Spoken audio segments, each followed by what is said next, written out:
Once you get into owning the properties and you start dealing with people, individuals, I give you an example. This deal didn't go through, but it still gives you an example of what you can do. Private money lender lent me the money to buy a property. Lady wanted to sell her property and wanted to downsize.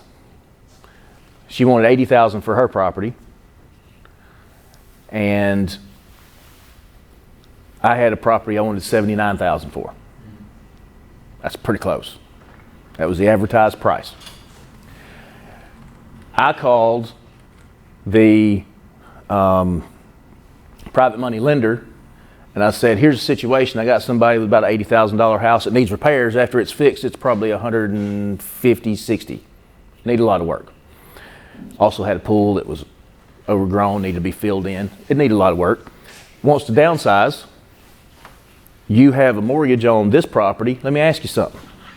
If she agrees to trade, would you trade your lien from that property to this property? Would a bank do that? No way. No way.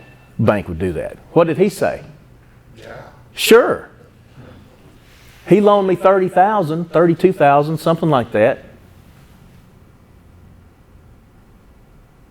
No, he loaned me $20,000. I put the other $10,000 in myself on this one for the rehab, because I rehabbed this one. The one in Ozark, I didn't touch it. I bought it, sold it in a week. After it closed, I sold it in a week. I did no work on it whatsoever. Okay.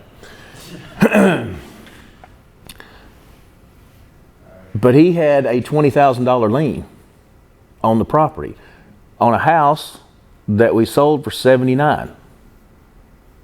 $69,000. We wound up selling for $69,000, I think. So why wouldn't he take his $20,000 lien and move it to a property that's $80,000 purchase price, but about $150,000 after repair?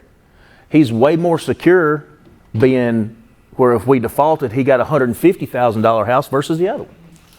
And that's an example of when you start dealing with humans where you can make trades.